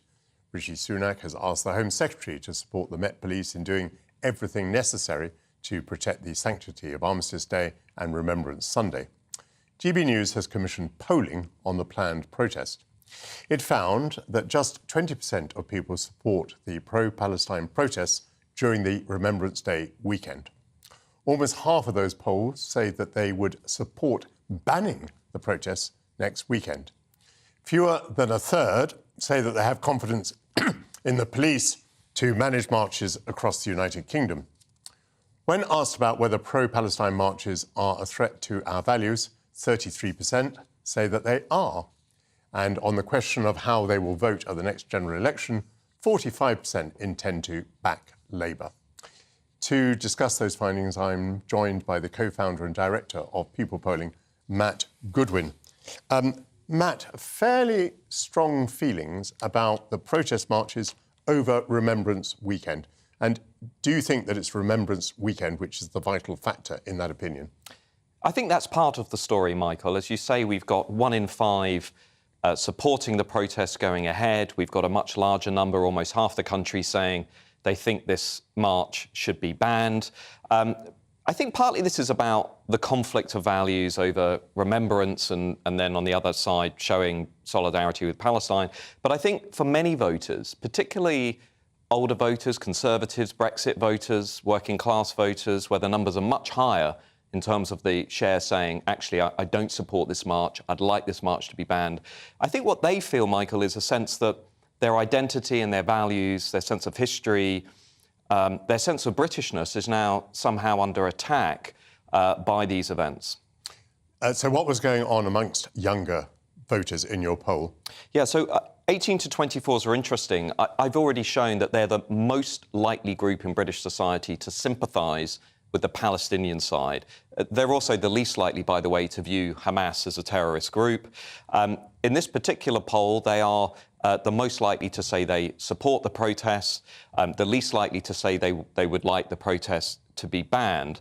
And I've written before, Michael, I think what we're seeing really is partly the effect of a generation, Generation Z, who were born after the mid-1990s, who have basically come through the institutions, have come through schools, have come through the universities, really being surrounded by this identity politics view of the world, who instinctively will always side with minority groups that they perceive to be being oppressed or discriminated against, and sometimes, I think, lose sight of the wider national community and the majority. And this is one of the big divides in this poll, Michael, the generational divide. Younger voters much less concerned about this march than the over 50s, who, of course, are much more strongly connected to the events of World War II and remembrance. Yes. I mean, of course, you have to make a decision as to what you regard as a minority. I mean, Israel is a very small country and it's surrounded by fairly hostile forces. Jews are quite a small minority in the world. So you're choosing a political position when you decide what is a minority, which is a minority with which we're going to have sympathy. Exactly, and let's just be clear, in the world of identity politics, in the world of what we sometimes call woke ideology, the reality is that Jews are the wrong minority. They are seen as being the oppressors. They're seen as being dominant. And so what we've seen, particularly on the left of politics over the last few weeks, is really an expression of the extent to which identity politics has taken over, really, the narratives in our countries. Jews are the wrong group within this matrix. And so we are really not condemning Hamas. not expressing sympathy with Jews in Israel and British Jews to the extent that I and many other voters think we should be. And I've gone on record, Michael, I think the coverage of the conflict more generally, particularly in parts of established media, has been atrocious. And I think many British Jews out there are feeling lonely, discriminated against, and as if there's a double standard now in British society. And I just wanted to put on record that I think it's important somebody say publicly that that's how they're feeling, and we should be showing them much more support. Do you think the position in which Israel finds itself is partly that it is linked with the United Kingdom and with the United States, that, broadly speaking, there's a part of leftism in the United States, in Britain and around the world, which doesn't like the United States and its policies, doesn't like the United Kingdom and its policies, and regards Israel as simply being an ally of those two? So not necessarily anti-Semitic, but kind of against the Western hegemony. I think what we're seeing is a fusion of ideas and ideologies, actually, at the moment. I think if you look at Western societies, what we're seeing now is the rise of a toxic combination of radical Islamism, which has a strain of anti-Semitism running through the Middle East conflict and running through history. But I think we've also now got that colliding with the rise of this kind of woke identity politics on the left, which is enforcing this very simplistic binary view of the world, whereby there are simply oppressors and the oppressed, the dominant and the victims. And those two ideas are really colliding in quite a profound way. And what worries me more than anything, Michael, is that is most visible in the elite institutions. I work in universities, and as we've seen over the last few weeks in North America particularly, it's the elite universities, it's the Harvards, it's the Oxfords, where I was giving a debate earlier this week, where students openly laughed when I described Hamas as a terrorist organisation. It's in the elite institutions where these ideologies have become especially embedded and have been colliding in quite a powerful way. And you mentioned schools on the way through. What do you think is going on in schools? Well, I'm deeply worried about what's happening in British schools. I think we have increasingly institutions imposing radical ideologies on children that often have no basis in science. Part of that is around the radical gender ideology. But with regards to this debate, it's also about critical race theory. It's a view that says the only interesting and significant thing about children is not their character, but is the colour of their skin, their fixed group identity, and maybe their gender identity as well. And we are importing, Michael, the same divisive ideologies from America, yet, as many writers have pointed out, Britain is not America. We have a fundamentally different history with issues around race and slavery and so forth. And I think when many parents are looking at what their children are being taught around some of these issues, around the Middle East conflict, around issues like gender and sex and so on, I think they're deeply concerned. And the one thing I would say is these issues are often wrapped up as culture wars. And we use this phrase, culture wars. I just think it's very important that when we're talking about a country's history and identity, when we're talking about women's rights, when we're talking about the rights of children, these are not culture wars. These are the foundations of our civilization. And I think we should be very wary of people who simply lump all of this together as culture wars and say, well, we shouldn't talk about this. This is socially unacceptable. This isn't legitimate conversation, because many voters out there want to talk about these issues. They want to mark remembrance. They don't want to see these ideologies on the streets of Britain, and they don't want to see their institutions disrespected. And very briefly, what did you find about voting intention, Conservative and Labour? Well, on the current polls, Labour are still cruising to a Labour majority government next year. We've got a commanding double-digit lead for Labour. Remember, Keir Starmer and Labour need to be at least 12.5 points ahead in the polls for a majority. They're more than 20 points ahead. Rishi Sunak's big problem, Michael, and you'll know this from your experience in politics, is that he is only holding about half of those people who voted for Boris Johnson in 2019. The Conservatives have got to reconnect with their voters. I don't know how they do that, but that's a big task facing Rishi Sunak over the next year. Only holding on to half, that really does put it in context. Thank you very much, Professor Matt Goodwin. The spillover from the conflict in the Middle East is not confined to Western Europe. A week ago, ugly scenes played out in the Caucasus region of southern Russia. A mob stormed an airport hunting for Jewish passengers. We'll be speaking to a rabbi from the region to hear his reaction. Before that, though, here's a reminder of the news headlines with Sophia Wensler.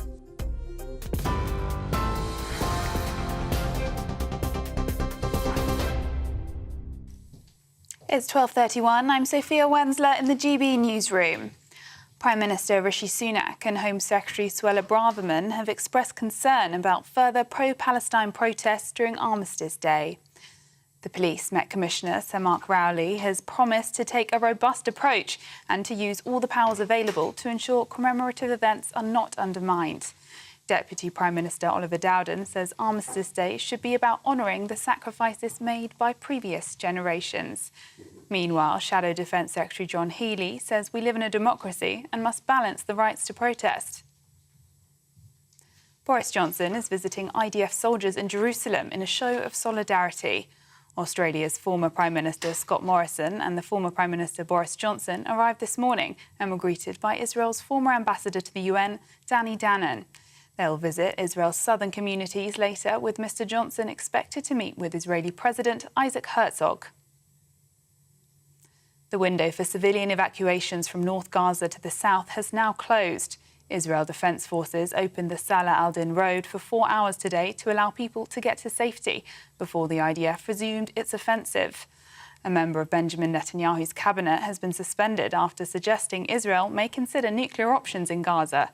In a statement, Israel's Prime Minister said the junior minister's suggestion was not based in reality, while other politicians denounced him as irresponsible. And Prince William has arrived in Singapore to attend the 2023 Earthshot Prize ceremony. The Prince of Wales is hosting the United for Wildlife Global Summit in conjunction with his Earthshot Environmental Initiative. He hopes to shine a spotlight on Southeast Asia's role in the illegal wildlife trade. The Earthshot Awards on Tuesday will see 5 category winners presented with £1 million each to scale up their environmental ideas.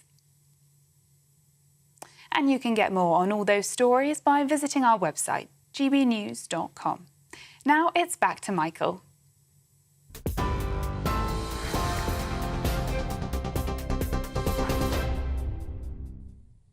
Thank you very much, Sophia Wensler. Appalling scenes played out in an airport in the mountainous Caucasus region exactly a week ago, as a thousands-strong mob rampaged through the terminal, hunting for Jewish passengers who had arrived on a flight from Israel. Jewish people have lived in the Caucasus for thousands of years, earning the moniker Mountain Jews due to their distinctive Persianate culture. Many are concentrated in the town of Derbent, where the different communities have coexisted peacefully for centuries. We've always lived in peace with the Jews for centuries, and we still do. We have many friends. Many have left, but many are coming back too. I'm a pure, real mountain Jew, one of the mountain people. I've never felt any discomfort living here all my life, since childhood, and I'm almost 70. I've never felt anything like that, and I'm not going to. We grew up in the same neighbourhood. We never knew who was Lezgi, who was a Russian, a Jew, or Azerbaijani. It has always been like this in Dagestan. As such things upset us a lot. We want peace and friendship to be always present here.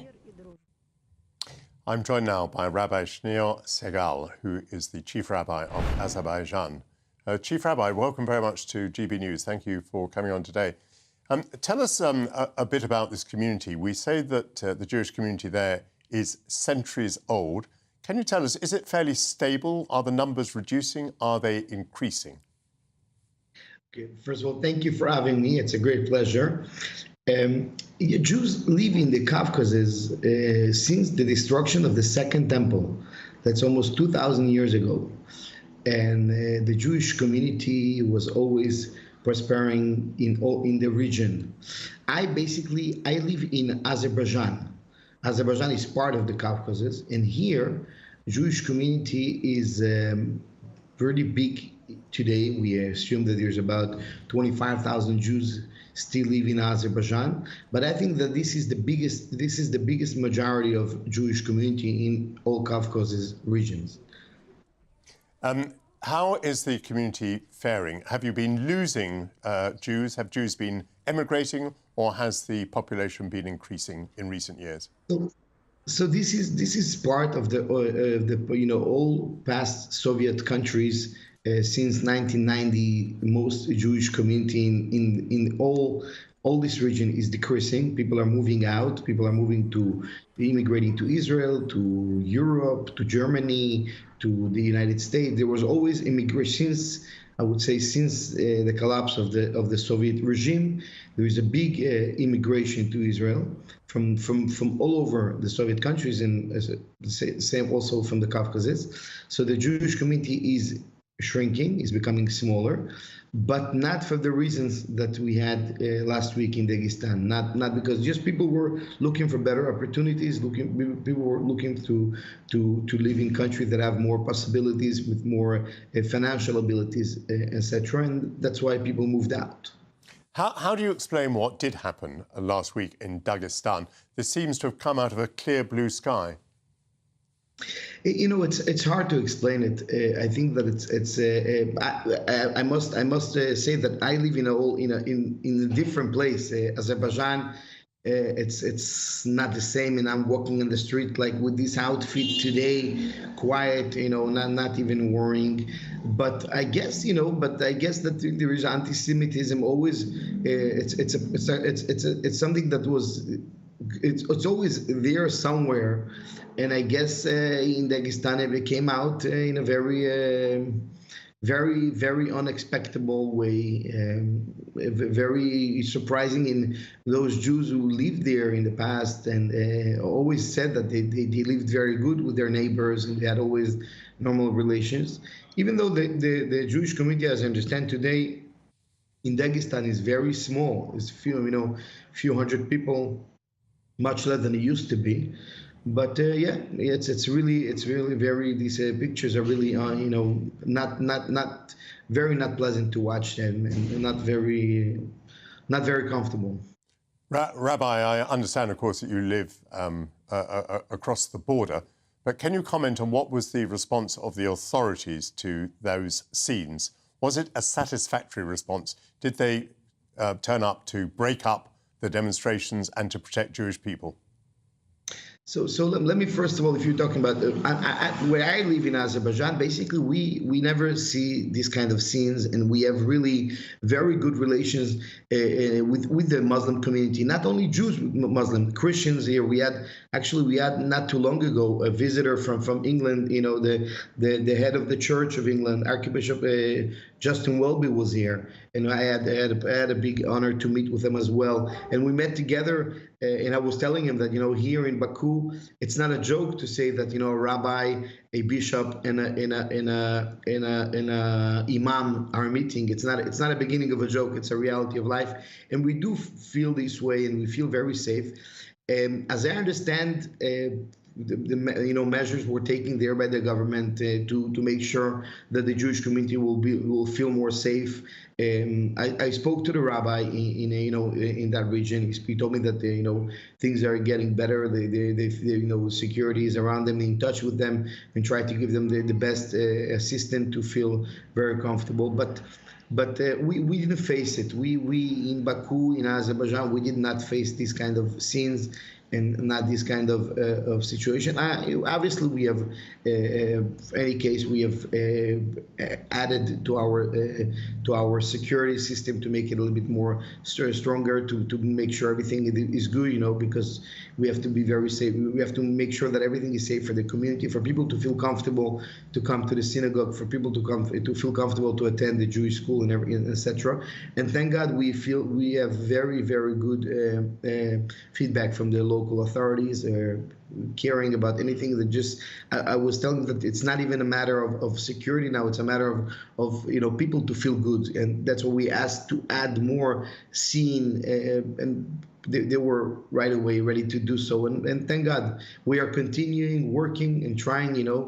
After all, it's a long war between the light and the darkness. All the time, in our personal life, in the general life, in the world life, there's always places where you can find some darkness, and our job is to add more light and better to this world, to try to make it a better world. And I'm sure we will all win. The good side will win by the end. That is a very lovely philosophy. And after we saw those shocking scenes, it's been very interesting to hear your generally reassuring message about the state of community relations in the region. Rabbi Shneur Segal, thank you very much for joining us on GB News. After the break, I'll be delving into some medieval true crime as researchers at the University of Cambridge upload a map of 14th century murders.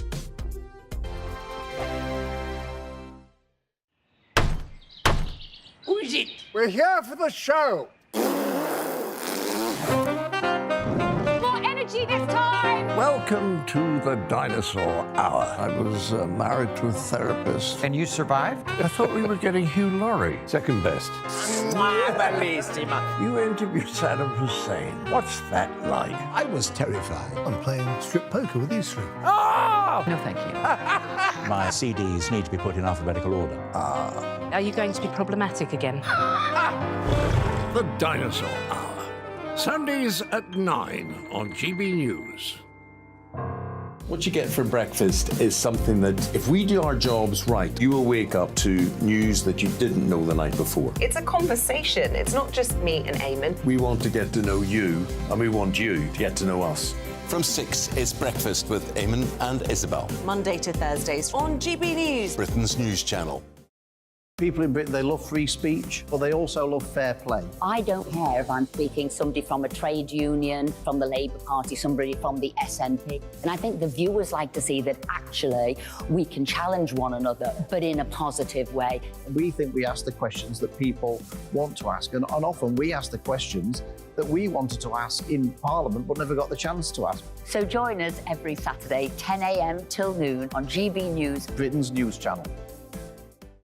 Nightmare commute. Kick it up a gear with me, Patrick Christie's, at drive time, 3 till 6 p.m, Monday to Friday on GB News Radio. You can listen online and on DAB+, on the smart speaker app and on the GB News app. And if you've got an Alexa, all you have to say is, Alexa, play GB News. We're also on TuneIn and the Radio Player apps. From the school run to rush hour, get revved up with me, Patrick Christie's, on GB News and GB News Radio.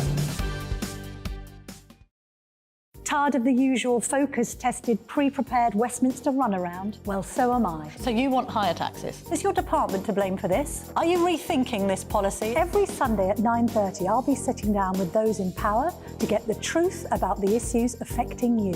Let's be honest, we've known about the cost pressures of this project for years, not months. That's the Camilla Tominey Show, a politics show with personality. On GB News, the People's Channel, Britain's news channel. Now then, Lee Anderson here. Join me on GB News on my show, The Real World, every Friday at 7 p.m. I'm not eating bloody cat. Are you Delicious. mental? Put in your mouth. OK, here comes a train. Reminds me of the scene in Singing in the Rain. Adam, is that a good one? Whoa! Join me at 7 on GB News, Britain's news channel. When the news happens, it happens here. And really important breaking news. Breaking news this morning. On TV, radio and online, the news starts here on Britain's Newsroom. All the biggest stories and the answers that you need from across the UK and beyond. Join Britain's Newsroom from 9:30 on GB News. The People's Channel, Britain's news channel. GB News, unlike other broadcasters, isn't obsessed with the London-Westminster bubble. We think there's a nation beyond the M25, and that's why we talk about the issues that matter across the land. Join me on State of the Nation, 8 to 9 o'clock, Monday to Thursday, on GB News. Daisy's listening, and you should too.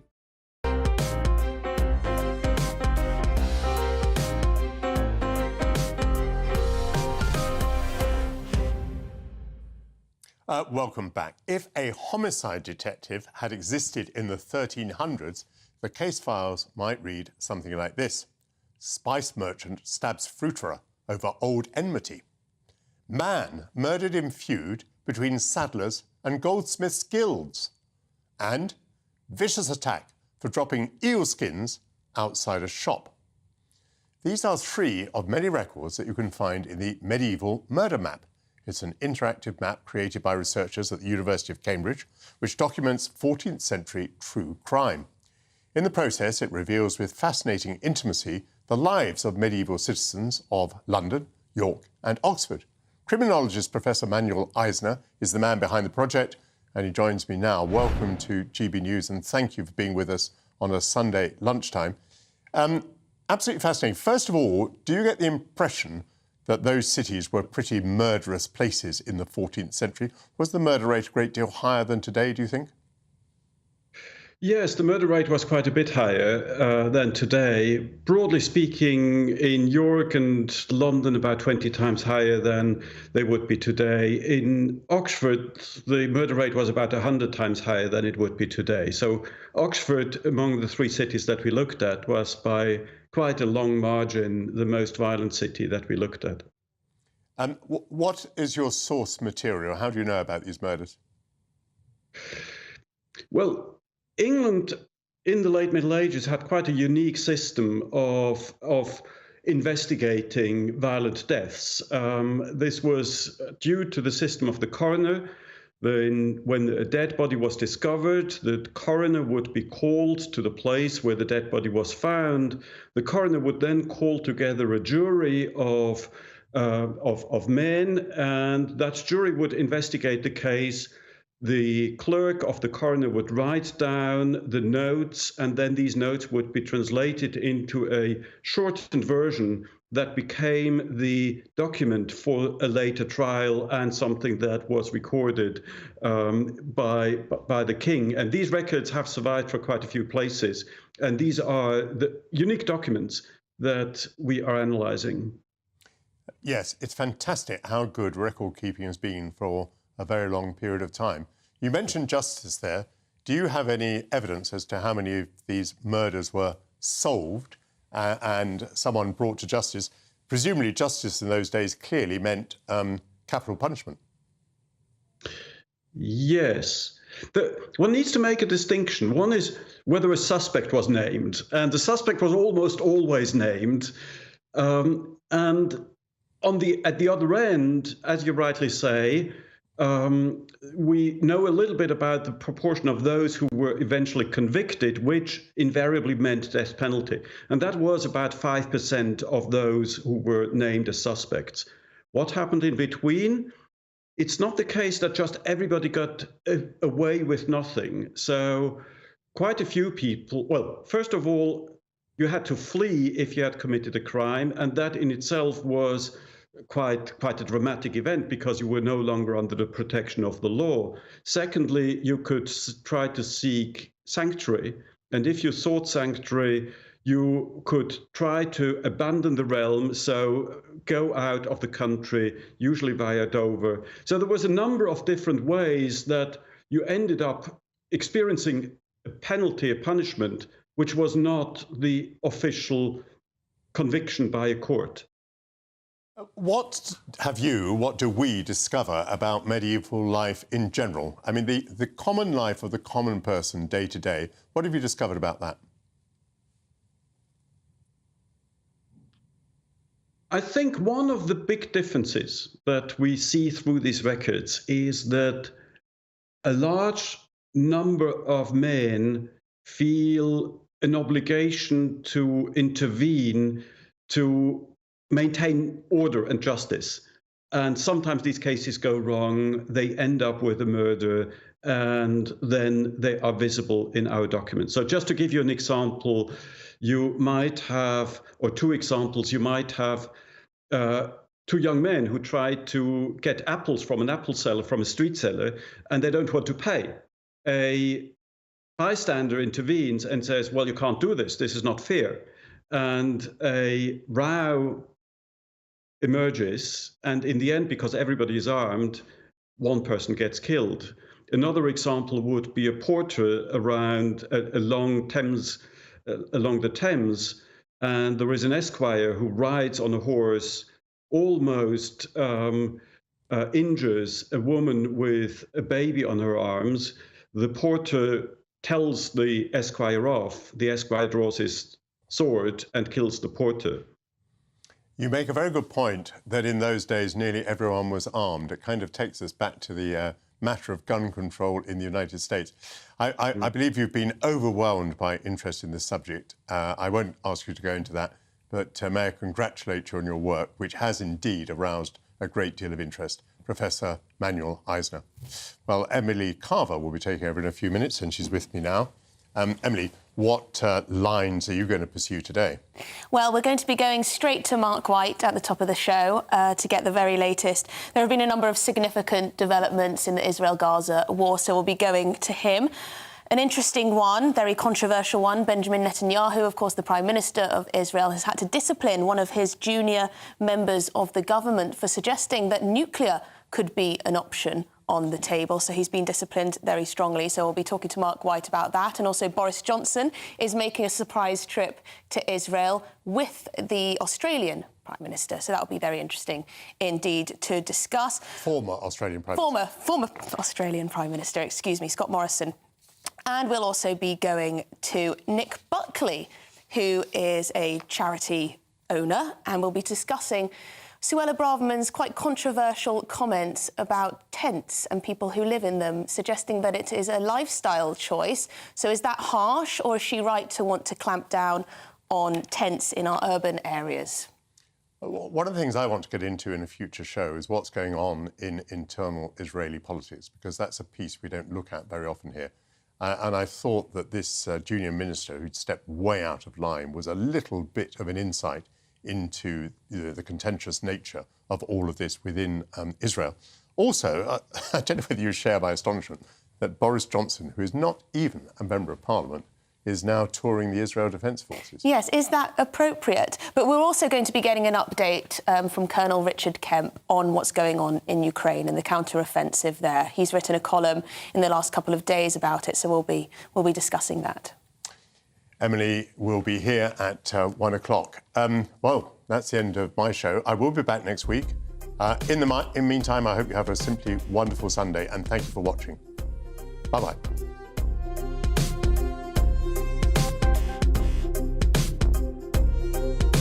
Hello there, I'm Jonathan Vautry here with your GB News weather forecast provided by the Met Office.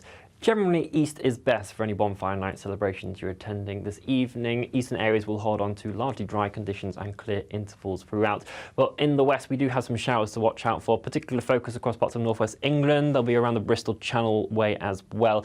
It's the second half of the night beginning to fringe into parts of Sussex and Kent as well. But generally still a lot of dry, clear conditions around, and underneath that some mist and fog will form, and it will also turn quite chilly, particularly for eastern Scotland, where we certainly can expect some frost to develop. As we head into Monday, it is overall another day of sunshine and showers. Those showers most frequent in the west once again, could be heavy at times, maybe with some thunderstorms and some hail as well. Still some sunshine in the mix, but the most prolonged sunshine will be for eastern areas, but a few showers just beginning to migrate their way across into eastern England later on in the afternoon. A breezy day overall, but temperatures around where we expect them for the time of year, between 10 and 14 degrees Celsius. As we head into Tuesday, it will start off fairly showery once again, but this ridge of high pressure is then going to start pushing its way in across the UK. So the showers will ease off, the winds will turn lighter as well, and into the afternoon, generally, things will turn drier for a lot of areas, and there will be some sunny spells around to enjoy. For Wednesday, though, we start to see a more widespread band of rain beginning to sweep its way in, but into the second